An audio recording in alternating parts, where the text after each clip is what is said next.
تنجيكم من عذاب أليم تؤمنون بالله ورسوله وتجاهدون في سبيل الله بأموالكم وأنفسكم ذلكم خير لكم إن كنتم تعلمون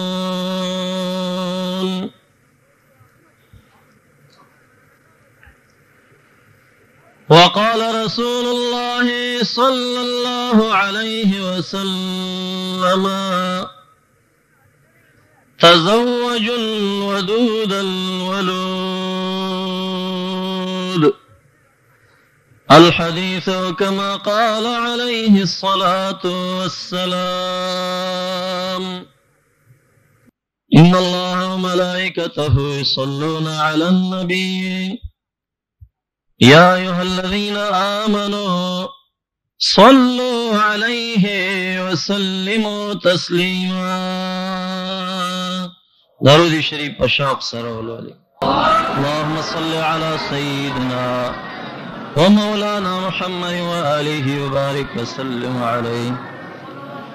وصل وسلم على جميع الأنبياء والمرسلين وعلى كل الملائكة المقربين وعلى عباد الله الصالحين دير قابل قدر ومعزز ومحترم علماء كرام او حفاظ عظام ودا علاقی باشندگانو دا دی محلی یا خوشا نزدی محلونا راغلو قدرمنو عزتمندو ملمنو دا آقای نامدار احمد مجتبى محمد رسول الله صلی اللہ علیہ وسلم عاشقان و محبین و متیانو واضح معلومه تاسې ته چې دا نننې کوم محفل او مجلس جوړ دی دا مهرو حاجی صاحب دا صدقې او د خیرات په سلسله باندې او دارنګې دا یو صاحبزاده صاحب د خان آبادۍ د واده په سلسله باندې نو دواړو صاحبانو یو عظیمه مجاهده او جهاد کړی دی او خاص کر دا ځوانانو د واده هغه یو لوی جهاد دا کړی دی چې تاسو ځای په ځای باندې ودونه لیدلي دي وګورئ چې نن سبا دور کې ودونه په کم شکل باندې وي د واده شپه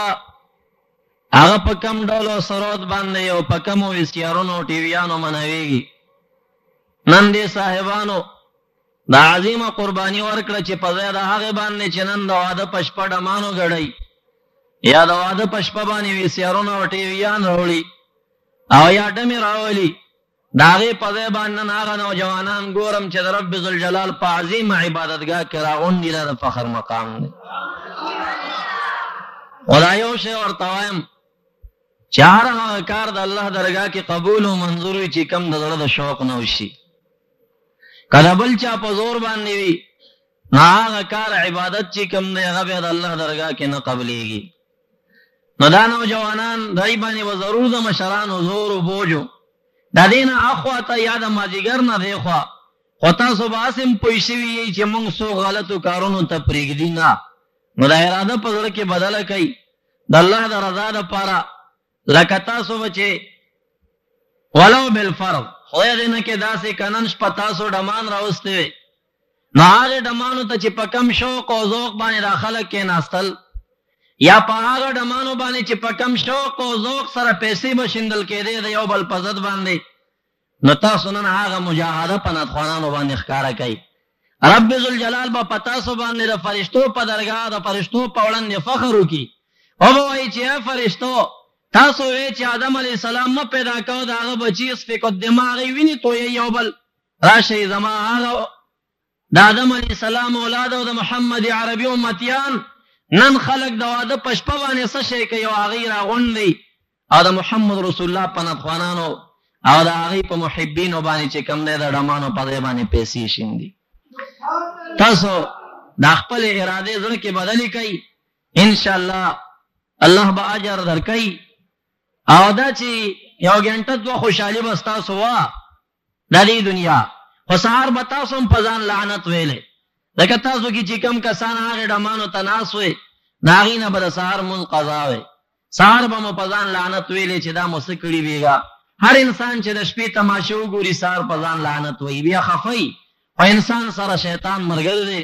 رب ذوالجلال دې زمونږ او ستاسو اعمال او عقیدت په خپل حفظ و امان کې وساتي. معزز سامعین، چونکې د واده په سلسله هم پروګرام جوړ دی، د واده متعلق به زه دومره ووایم کم چې حضرت علی رضی الله تعالی عنه نه تپوس شوی، ورته ویلي دا نکاح څه ته ویل کېږي؟ هغه ورته وی نکاح څه ته وایي؟ النکاح سرور شهر غموم دهر کسور ظهر لزوم مهر دخول قبر. نکاح د یو میاشتې خوشحالي ده، نکاح د ټول عمر غمونه دي،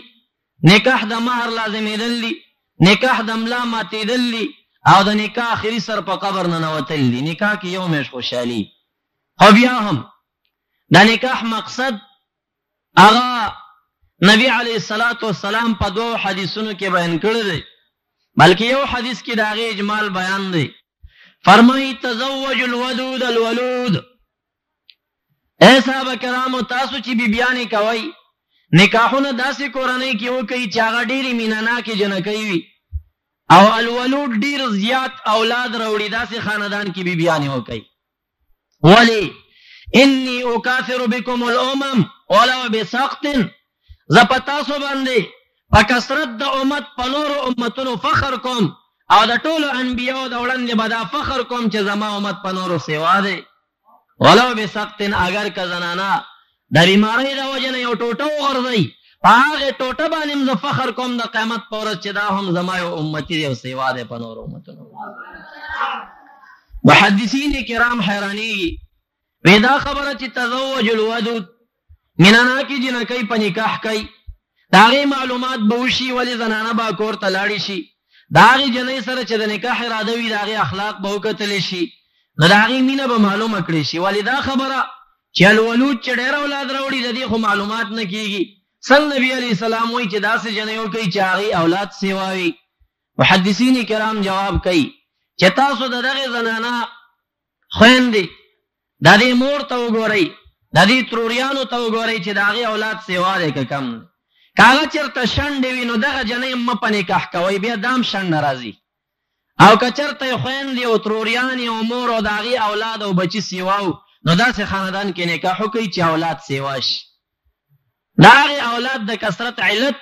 رسول الله وفرمایل انی اکاثر بکم الامم، په نورو امتونو په تاسو زه کثرت حاصلوم او په دې بیا فخر کوم چې زما امتیان په نورو باندې زیات دي. او انشاءالله نبی علیه الصلاة والسلام صحابه کرامو ته وفرمیل وی تاسو په دې باندې خوشحاله او رضا یئ چې د 1,40,000 سره پاسه زیاتو کم د دیو انبیاو ټول امت هغه چې کم دی 3 حصو کې 2 حصې وي، یو حصه زما امت وي. صحابه کرامو وی چې دا خو موږ ډېر خوشحال یو. بیا ورته وایي تاسو په دې خوشحال یئ چې د 1,40,000 پیغمبرانو امتیان هغه نیم شي او یوازې زما امت نیم شي. صحابه کرام نورم خوشحال شو، نورم خوشحالي سیوا کوي. ورته وایي چې د جنتیانو به 120 صفونه وي او په دې کې 40 صفونه به د 1,40,000 پیغمبرانو د امت جوړیږي او 80 صفونه به یوازې زما د امتیانو جوړیږي. محمد عربي صلی الله علیه وسلم فرمایي د حشر میدان کې به ولاړم، جبریل علیه السلام به زما په خوا کې وي، ګوري چې داسې لښکر به را روان وي، یو پیغمبر به راشي، یو امتي به ورسره وي، یو پیغمبر به راځي 2 به ورسره وي، چا سره به 3 وي، چا سره به 10 وي، چا سره به 100 چا سره به 1000 وي، یو ډله به راښکاره شي، یو ډېر لوی لښکر به راشي، زه به خوشحال شم، دا به زما امتیاني، تپوس به کوم دا زما امت دی جبرئیل علیہ السلام براتوي دا حضرت موسی علیہ السلام امتیان دي زما انتظار کوم دا غینه یو لوی لخر براخکار شي او به امدا زما امتیان دي ما ته به ویل شي او دا ستا هغه امتیان دي چې بغیر د حساب او د کتاب نه به جنت تزیر دی سره حساب نشته دا مقربین خلک دا غینه بعد به یو لوی لخر راخکار شي فرمای افق بیني ولی دا سه ډیر به وی چې گویا کې افق ټول نیولی ما ته به ویل شي او ستا امت د حشر میدان ته حاضری وکړه معزز سامعین دا دغه زنانه په خاون باندې متعدد حقوق دي دا خاون په زنانه باندې متعدد حقوق دي هغه اوس ټول بیانول نه شم خپل موضوع نه پاتې کیږي خو صرف دومره وایم اکثر خلک دا قرآن د پنځمې سفارې دغه آیت ته سوچ نه کوي دا غي پکور کې لنجي پیښې شي زنانه د چپی اوګه د چپی پختینا پیدا ده محمد عربي علیہ السلام فرمایي چې تاسو زنانو سره ډېر احتیاط کوئ دا د چپی اوګه نه پیدا ده چپی پختینا کایو سره کمقل پیدا شي وای زما د پختای ډېر کاګه د زدانې غول واړم نو نیغه بینه کی پختای به ماته کی کلمه به بهر پرتی نو دقه کاګه پختای د دینه لیکار واخلی خپل مشکل په حل کی دا شان زنانه هم د دانیږي نه کته ډیر زور لګی چې دا نیغو منو نیغولی طلاق دی بیا بدن طلاق شوی چرته خو بیا هم د زنانه سره نن سبا ډیر زیاته شتا خاص کر پښتانه ډیر زیاته وسکای په معمولی خبر باندې با بهر د چا سره جنگ جوړ شوی دا غي زور دن زنانه نه اخستې شي اول دغه زنانه نن سبا چې کم دي د اصلي دي پښتانه د دینه د وینځي کار اخلي دا نورو کارونو لپاره رب ذل جلال وینځي پیدا کړی دي دا چې د خاون جامینځي یا د کور پخلی کوي یا د بچو تربیت کوي یا نور څه کوي دا ټول احسانات دي د خاون سره او پدې رب ذل جلال اجر ور کوي حدیث مبارک کې راځي کما زنانه چې د خاون جوړه وینځي پایو جوړه انزلو باندې رب ذل جلال هغه ته 2000 نیکی ور کوي او زر ګناهونه معاف کوي پایو ذل جوړه انزلو باندې ورته زر ګناهونه معاف کیږي او 2000 نیکی رب ذل جلال دغه زنانه ته عمل نامه کې لیکي جلال الدین سیوطی رحمت الله علیه په حاوی کې دا روایت ذکر کړی خامخا زنانه ناشیزه شي بد اخلاق شي یو خبره ته نتیجه وزي داغي علاج داغي نصيحت د پر قرآن ناشنا دستور را لېږي فرمایي که تاسو د دې نشوز نه یریدای بد اخلاقی نه یریدای فاعذوهن اے خاوندانو دې زنانو ته لږ نصيحت وکړي دا درته نه وایي چې کوته کرا واخلې زنانه په وډه بوي قرآن صدر توایي کې زنانه بد اخلاق در تخکار شو یو خبره تاسو راواله ولو دا غي د بد اخلاقی نه اوریدای فاعذوهن دې ته لږ نصيحت وکړي پدې ونه شو نصيحت باندې زګه پختنه خزه باندې وخت چې په نصيحت هم نه کېده نو بیا سوکا فهجروهن فی المضاجع یا وهجروهن فی المضاجع اړخ لګولو کې ترکو کا محدثین کرام مفسرین وایي دا اړخ به لول دې طریقې لري کپا نصيحت زنانه اصلاح نشوا اون دا کم کټ چې کم نه پدی کټ کې شاواړه ورته کزنانه اصلوي اپ دې خفقيږي تا و پخلاکي تا نه به معافي غوړي ورته بوای ګوره ته بمزر نه پخلاکيږي اسنه چې یو خبرې کړې نه بیا دې مخراړولې ورته تبا ځان له قابو کې ځان بل کنټرول کې هغه بدر ته خیر د معافي غوړي نو تبا ځان ټینګ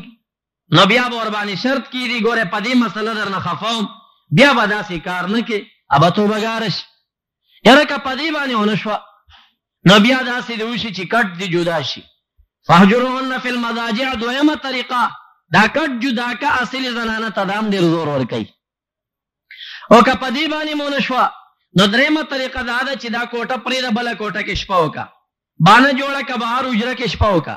پدې اصل زنانه ته ډیر زور ورځي هغه بتانه پدې معافي غواړي او کا پدې ټول ونشوا په نصيحت ونشوا په اړخ اړول ونشوا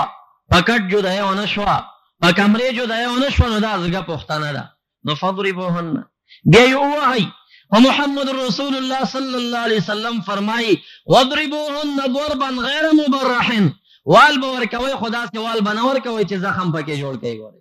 زخمی کوي بینا اسه د روب داب د پاره بچی کم نه کم سپېړه نیمه ور کوي. دا د زنانو هغه حقوق شریعت تا تخای یو ناصاپه وکوتک ور پسې راخلی نه نو تبار تاسو کورسکی یا دې چر سوالی بندي والی او چې کوټه تلاړ شنو بس اوش پوچ باندې هغه باندې کوتک را باندې چې کوتک را باندې کی راغې دل کې لګ محبت یې ختم شي. دا آیات ساتي د پیرانو هر دعا قبليږي ښا او د مولیانو یو دعا هم نه قبليږي خو یو قبليږي. تاسو یا کما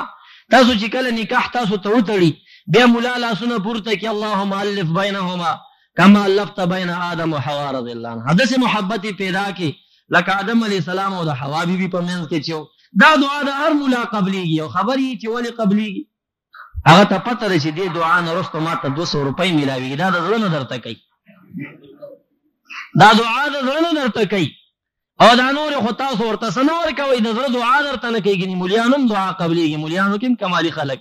خدای یو دعا قبلي نو د مولا دعا قبولي د زنانه خامخا خاون سمي نه. یعنی تاسو سوچو کوي دا د عقل نه لري خبر ده ډېر کرته داسې وشي چې زنان انسان دومره بدرنګ انسان یو داغه په نصیبه کې باندې خولي جنې په نصیبه شي. دا به عقل نه مانی چې دا زنانه دې بدرنګ انسان سره کور او وخت تیر کی، لیکن د مولا هغه دعا به قبولې دا غي به دومره خولي کور په خپل من کې جوړي چې عقل به حیران. نو دا چې دې کله زه ته و کې بي ځای وهل ور کې دا غیر محبت ختم شي کنه. نو چې محبت ختم شي نو بیا تاسو څه کوي استاد جی تراشي، استاد جی کوډي شوی دي سکوډي موډي څه کتاب راته وګوري.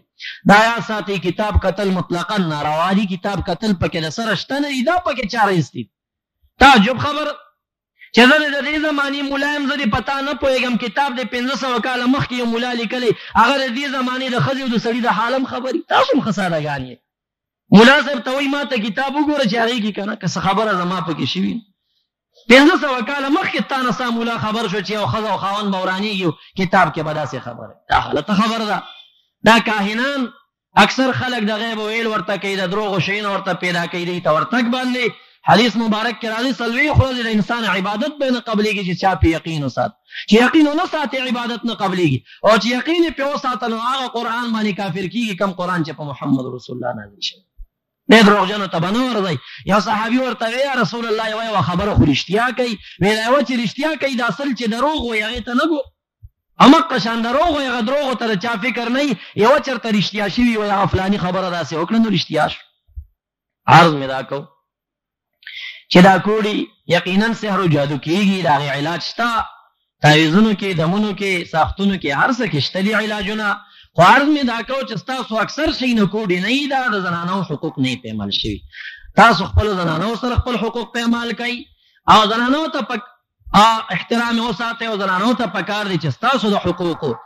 د زنانو حق دو حدیثو کې بیان شوی دی. بهر چې کوم زنانه आवाज اوري هغه ته پکار دي چې د خپل خاوند غو حقوق په ځای باندې راوړي. یو حدیث مبارک کې راځي کچرته مخلوق ته سجده کول رواوي ما بخزنانو ته امر کړی او چې تاسو خپل مړونو ته سجدي کوئ. ګوره دا نه وایي چې پیغمبر خدا ته سجده وکړي، دا نه وایي چې یو عالم او پیر صاحب ته سجده وکړي، دا نه وایي استاد ته سجده وکړي. یعنی د خدای نه رستو په خزه باندې اولنې حق د خاوند ثابتای دی ته پکارو چې خپل خاوندانو ته سجدي کړي خو چون کې د خدای نه سوا بل چاته سجده روانه ده. او دویم حدیث مبارک کې راځي کچرته یو خاوند وي داغه د خپې د غټي ګوتې له شورو د سره پوري دا ټول وجود په دانو باندې وي او دا غټو دانو نه ویني او زوی رواني وي او دا خزه د مالوچو په ځای باندې د خپل خاوند دا دانی په ژبه باندې روزانه د ورځې 3 کرته سټي لما ادت حقه بیا هم دا خزه د خاوند حق نشي پوره کول. تاسو سوچو کوي کدا خاوند وجود د دانو نه ډکوي او د مالوچو په ځای باندې دا خزه د ورځې د خپینه تر سره پوري دا زوی د مالوچو په ژبه باندې 3 کرته سټي بیا هم خزه د خاوند حق نشي پوره کوله. نه د خاوند په خزه ډیر حقوق دي. خپل مقصد تر اعظم دا نکاح ولې روا شو او نکاح هغه ته کثرت د امت د پارش دا امت کثرت کې بیا څه فایده وا یا دا چې زمونږ او تاسو خلک په نارینه اولاد باندې ډېر خوشحاليږي، په زنانه باندې ډېر خوشحاليږي. پس ډېر خوشحالي په نارینه باندې کنه. خدای یوازې موږ او تاسې نه، شریعت هم په نارینه باندې خوشحالي ډېره ښکاره کوي د زنانهونه. ولی چې کله نارینه اولاد پیدا شي شریعت وایي دوه ګډان به حلال کې، او چې کله زنانه پیدا شي نو یو به حلال کې. د دې نه پته لګي چې شریعت هم په نارینه باندې د زنانهونه ډېر خوشحاله دی. د دې علت پیدا کول پکار دی چې دا شریعت په نارینه باندې د زنانهونه ولې ډېر خوشحالېږي. دا فضیلت د نارینه په زنانه باندې په څه شي کې دی؟